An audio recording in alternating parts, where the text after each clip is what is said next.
do que nós vamos falar hoje. O que vai fazer com que a presença de Deus esteja aqui é a fome que nós temos dele. A fome que nós temos dele vai fazer com que ele esteja aqui. Senhor, eu te quero. Senhor, eu te desejo. Senhor, não há nada mais importante para mim do que a tua presença. Quando nós damos essas declarações de coração, ele se manifesta na tua vida. Sabia disso, meu irmão? A presença de Deus é algo imprescindível para as nossas vidas. Não há nada mais importante para as nossas vidas do que a presença de Deus.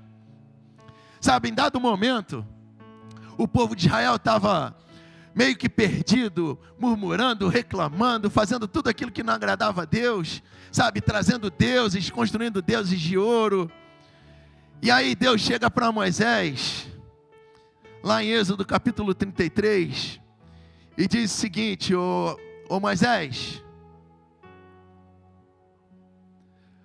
vocês vão para a terra que manam leite e mel, tá? Vocês vão, mas eu não irei com vocês, pois vocês são um povo obstinado, ou seja, de dura cerviz. Não é um povo flexível, é um povo que fica ali com o mesmo pensamento, e eu poderia destruí-los no meio do caminho, sabe? Porque o povo não é flexível, o povo é desobediente. Então olha só, Moisés, a minha presença não vai com vocês não. Sabe, o que Deus estava dizendo aqui é que Deus iria mandar a nuvem, que iria guiar o povo durante o dia. Deus ia mandar a coluna de fogo, que ia aquecer o povo durante a noite. Deus ia mandar um anjo. Depois você lê o capítulo 33 de Êxodo, que você vai ver todos esses detalhes. Deus iria mandar um anjo junto com o povo de Israel.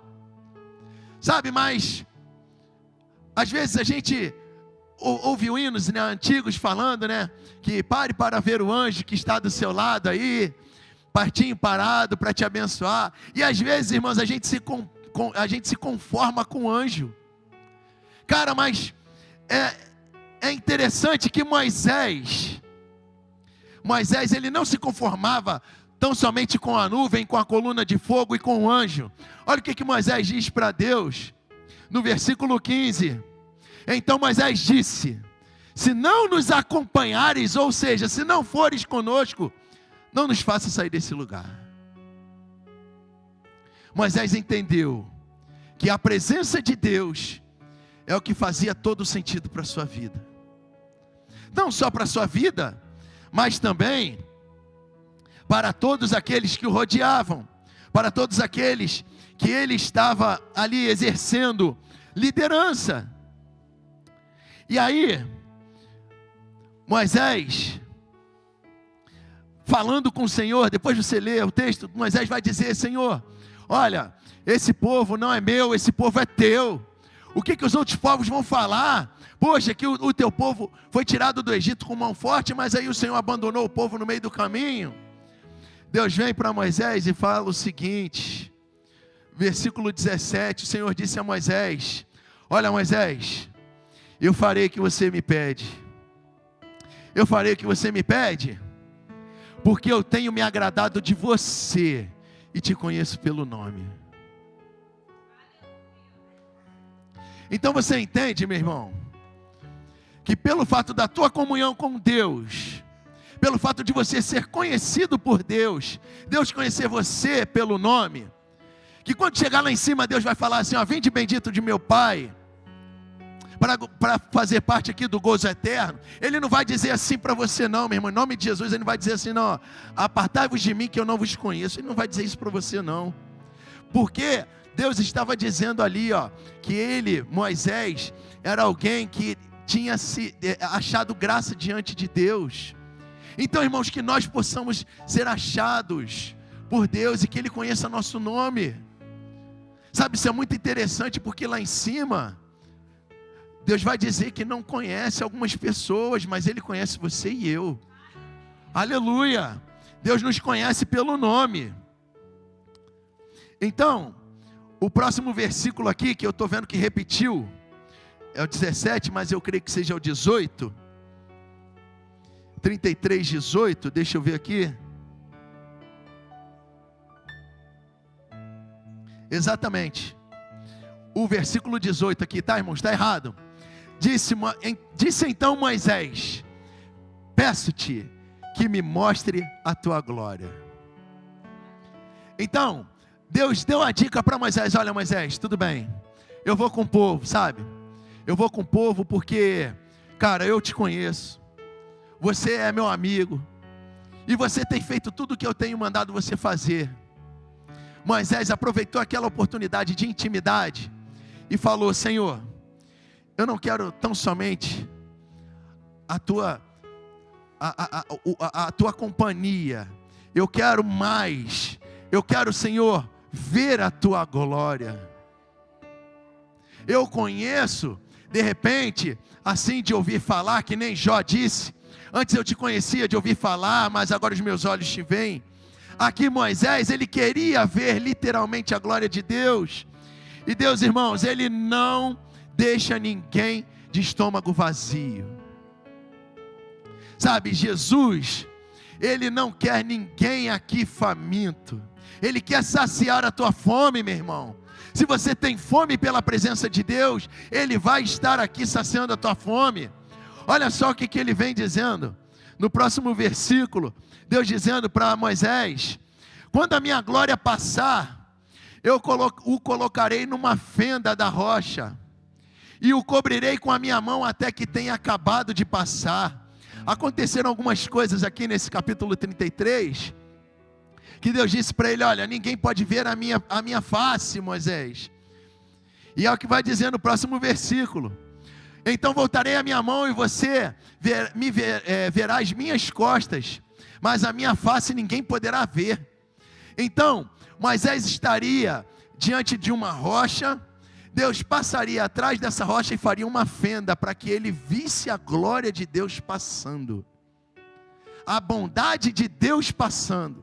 E sabe, meu irmão, por que ninguém poderia ver a face de Deus? Porque o nosso corpo físico não suportaria tanta glória.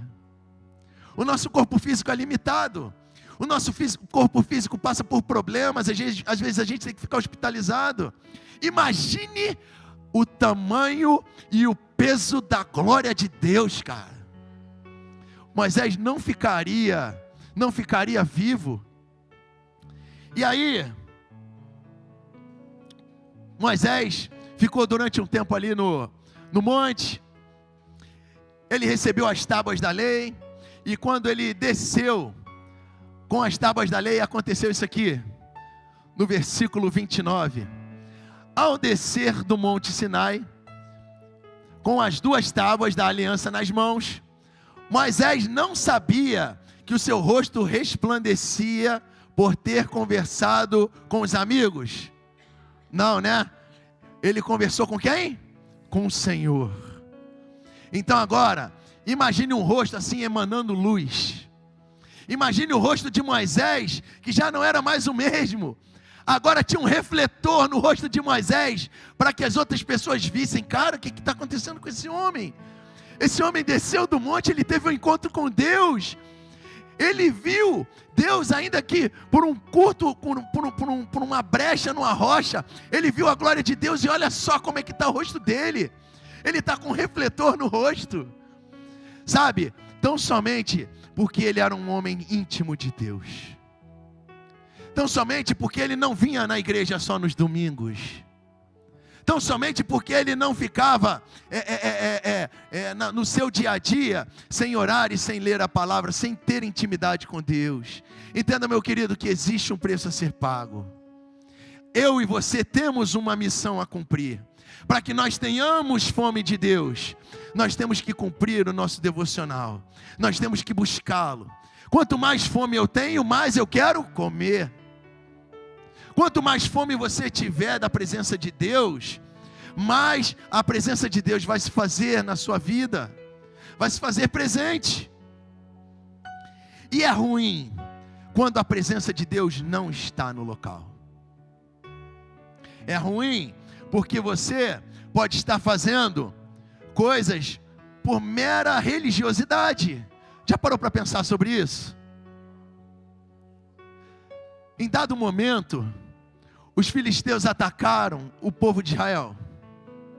E aí, o que eles fizeram? Eles levaram a principal coisa que Israel tinha, que era a arca do Senhor, a arca da aliança, que representava o quê? A presença de Deus. Irmãos, sem a presença de Deus, não temos como fazer nada. Olha o que diz aqui no livro de 1 Samuel, capítulo 4, versículo 22. Foi-se a glória de Deus, pois a arca da presença de Deus foi tomada. Então, irmãos, quando a gente não tem a presença de Deus, a glória de Deus não está em nós. Cara, sabe assim, quando você tá numa situação que você comete um erro, aí você pensa, cara, que dor, e o pastor Luiz já tem falado isso aqui, olha, ninguém agora peca até consciente, mas nunca fica tranquilo com o pecado. Sabe, ninguém agora peca e fica tranquilo, porque agora o Espírito Santo habita dentro de você, meu irmão. Mas é ruim quando o Espírito Santo se afasta de você de verdade, e aí a glória de Deus some da nossa vida. É um vazio espiritual. A Bíblia chama de sepulcro caiado. Sabe o que é o sepulcro caiado? Aquele lugar onde já foi enterrado alguém e retiraram os ossos, só ficou aquele negócio horrível. Restos mortais.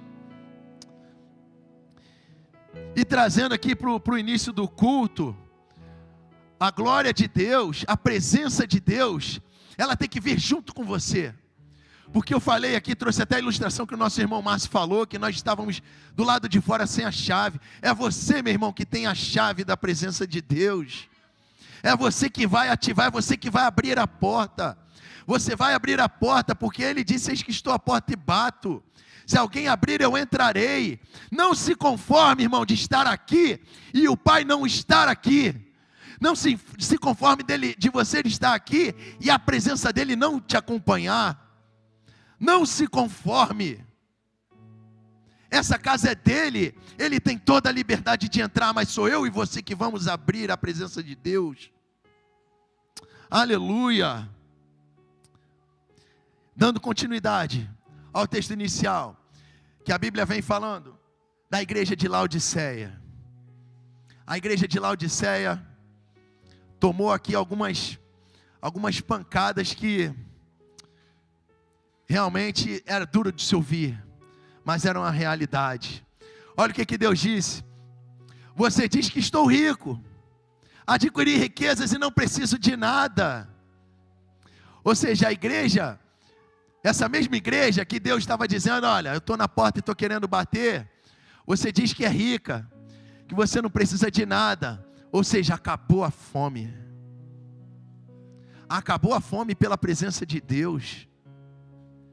E se ela não precisa de nada, em outras palavras, ela também estava dizendo, olha Deus, eu não preciso de você porque eu sou autossuficiente. E aí Deus vem dizendo, não reconhece porém que és miserável, digno de compaixão, que és pobre, cego e que estás nu. Era uma igreja que não tinha a presença de Deus. Era uma igreja que achava que tinha alguma coisa e não tinha nada. Era uma igreja que de repente até cantava hinos, era uma igreja até que pulava, era uma igreja que alguém falava algumas coisas boas e tal, mas era uma igreja que não tinha Deus.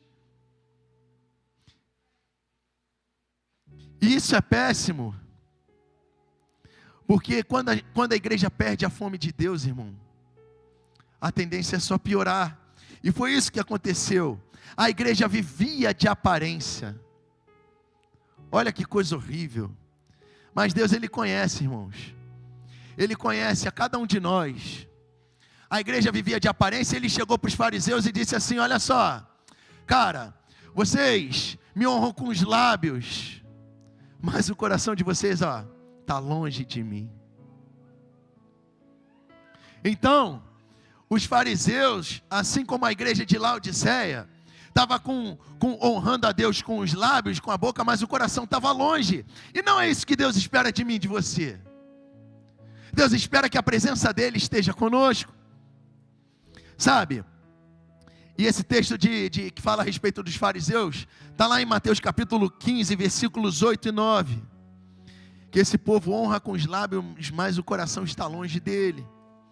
E aí Deus vem dando um conselho. Olha, gente, em meio às dificuldades, até mesmo no momento de desobediência que a igreja estava passando, Deus amava tanto aquela igreja, queria tanto estar próxima daquela igreja, que no versículo 18 ele vai dizer: olha, eu dou-lhes um conselho, compre de mim ouro refinado no fogo, e você se tornará rico.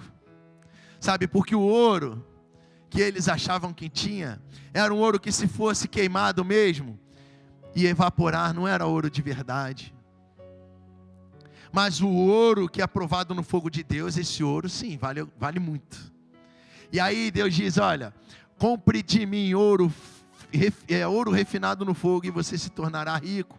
Compre roupas brancas e vista-se para cobrir a vergonha da sua nudez. Compre colírio para ungir os seus olhos e poder enxergar. Então o povo era pobre, cego e nu. E Deus está trazendo a solução. Eu quero trazer para vocês ouro, para que vocês deixem de ser pobres espiritualmente. Aqui, irmãos, estamos falando tudo do lado espiritual, tá? Não é nada no lado literal, corpóreo não, tá? Deus está falando aqui, tratando com a igreja no lado espiritual. A igreja estava nua, a igreja era rica, entre aspas, mas ela era pobre. E Deus estava querendo tornar aquela igreja rica, com ouro refinado por Deus. A igreja, ela era cega, e Deus está falando: olha, compre de mim colírio para que você possa enxergar de verdade. Aleluia. A igreja andava nua, mas Deus diz: olha, vou arrumar vestes brancas para que você possa se vestir, vestes de santidade. Quando fala sobre branco, é alvo, coisa branca, fala sobre algo que não tem mancha, fala sobre algo de pureza, exatamente. Então, meu querido, Deus está falando com uma igreja que a princípio parecia ter a presença de Deus, mas não tinha.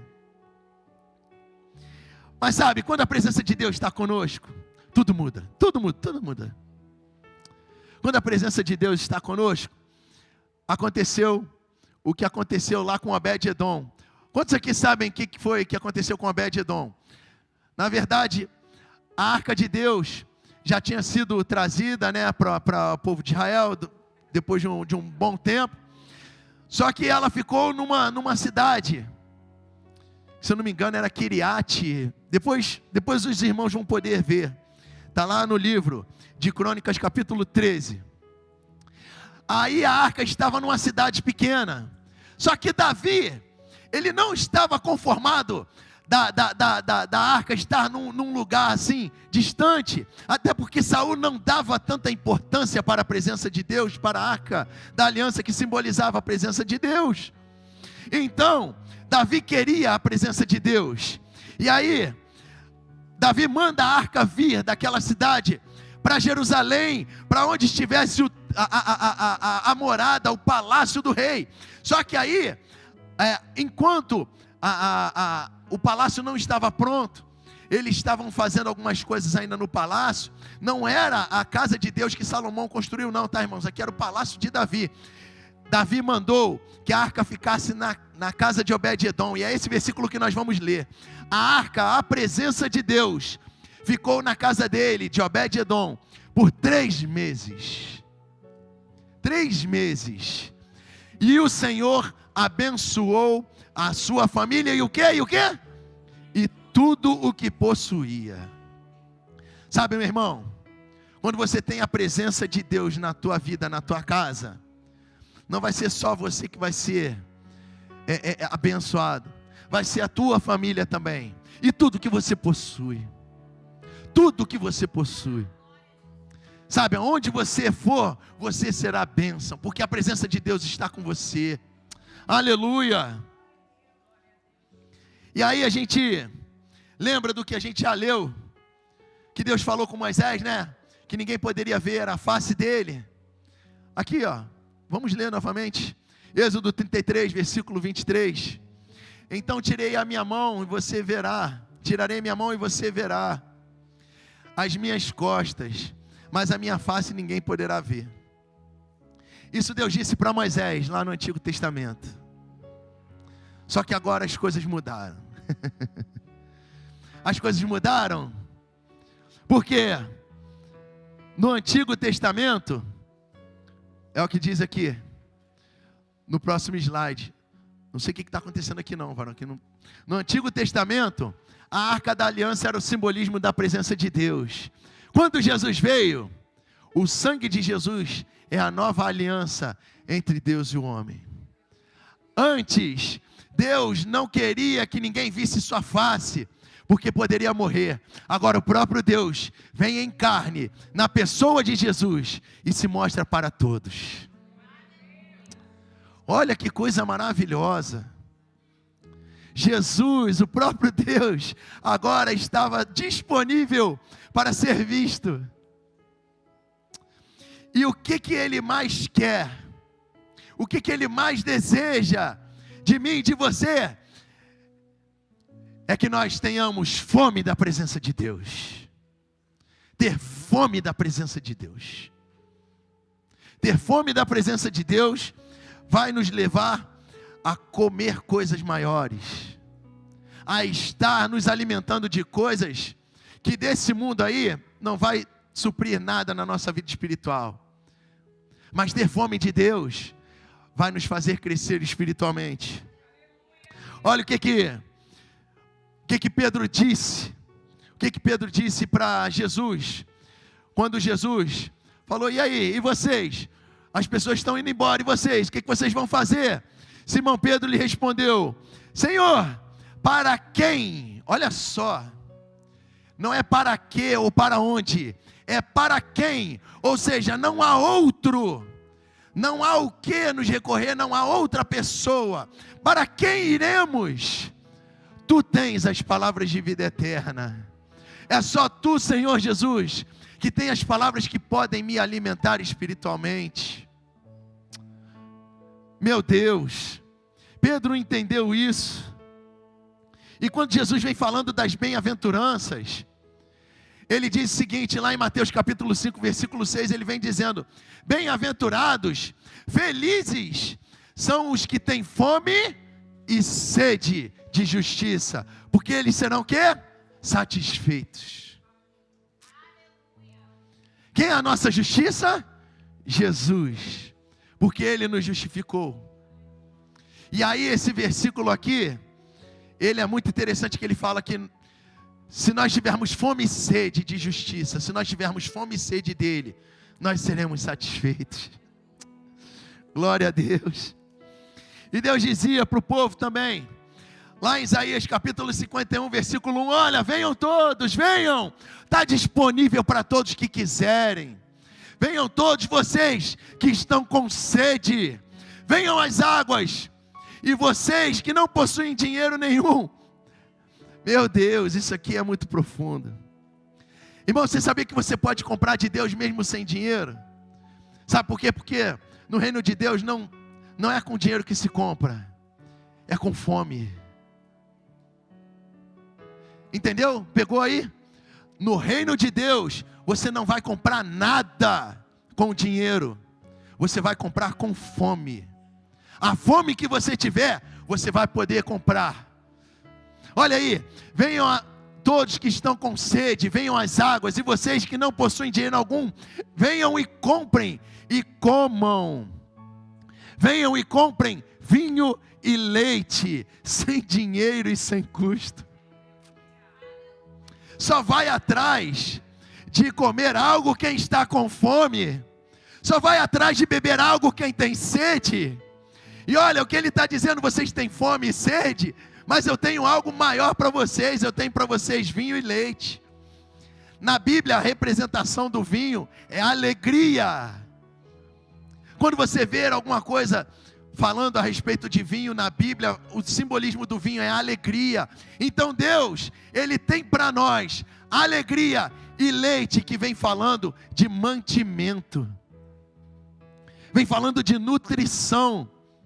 Uma criança recém-nascida, ela precisa de leite, para que ela possa ser nutrida e possa ser fortalecida, para que ela possa ter um crescimento. Então no versículo 2, ele vai dizer, por que gastar dinheiro naquilo que não é pão? E o seu trabalho árduo naquilo que não satisfaz?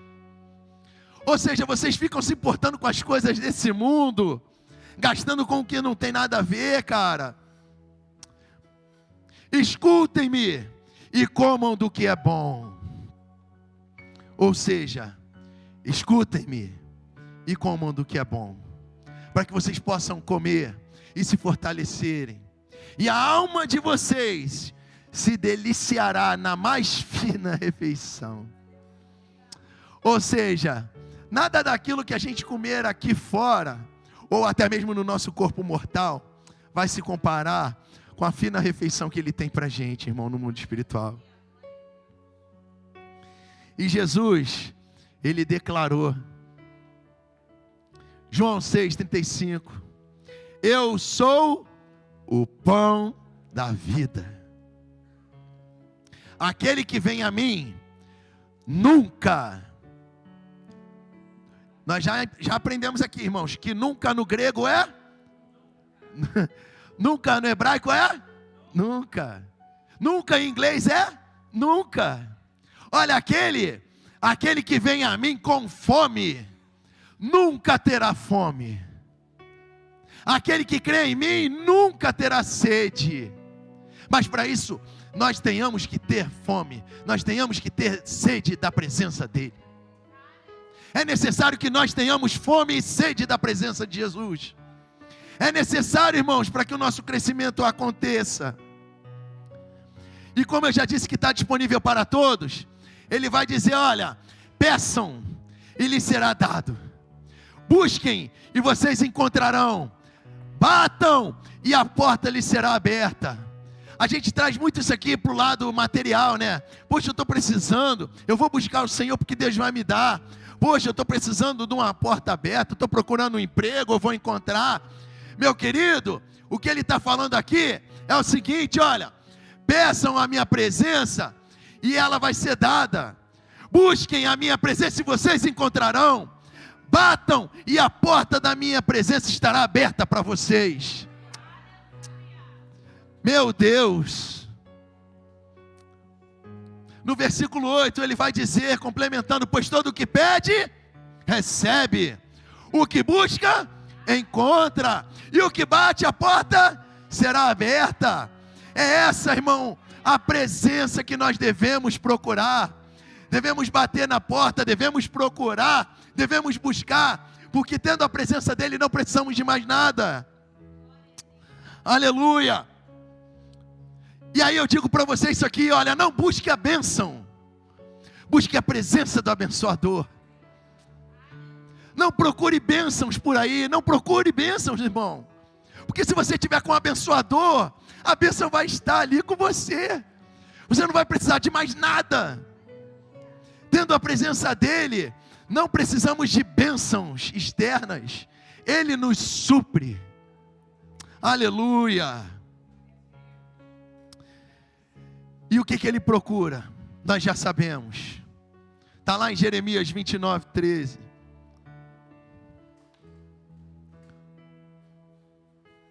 Desculpa, eu pulei um slide. Esse aqui está dizendo que nós vamos procurá-lo. E nós vamos achá-lo quando nós procurarmos de todo o coração. Ou seja, eu não vim para a igreja para encontrar somente os meus amigos. Eu não vim para a igreja como se eu fosse para um clube ou porque faz parte da minha rotina, sabe? Ir todo domingo para a igreja. Porque se eu não for na igreja, poxa, eu sinto um vazio. Olha, meu querido, de repente esse vazio é o vazio da presença de Deus.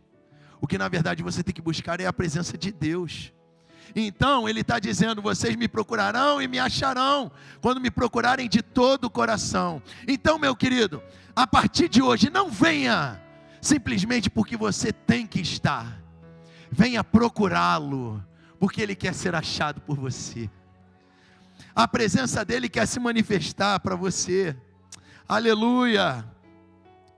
E aí, no livro de João 4:23, está dizendo, olha, no entanto, está chegando a hora, sabe, estava chegando a hora lá, só que ele vem falando aqui, ó, de fato a hora já chegou, ou seja, é nesse tempo, diga aí, irmão, diga para você mesmo, é nesse tempo, a hora já chegou, em que os verdadeiros adoradores adorarão ao Pai, em espírito e em verdade. E sabe o que é a melhor coisa? É que são esses adoradores que o Pai procura. Aleluia. Deus está à procura daqueles que estão com fome dEle. Queremos adorá-lo, queremos honrar a presença dEle. Então é esses que Ele está procurando.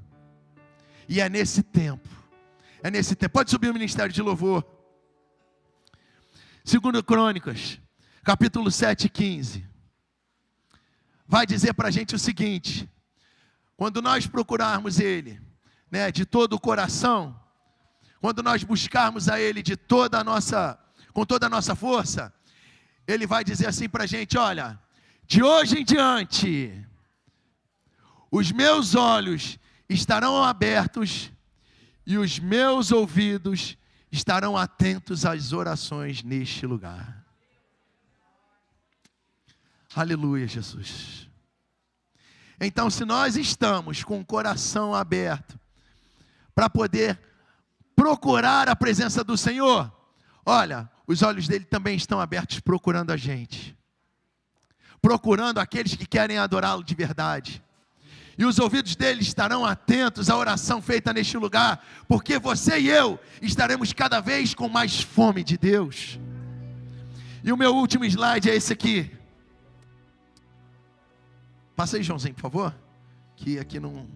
Meu último slide é esse aqui. Deus irá nos alimentar com a sua presença, na mesma proporção da nossa fome por Ele. Ou seja, quanto mais fome nós tivermos de Deus, mais nós teremos da sua presença. A presença de Deus vai se manifestar conforme a nossa fome. Quanto mais fome nós tivermos, mais presente Ele vai estar no nosso meio.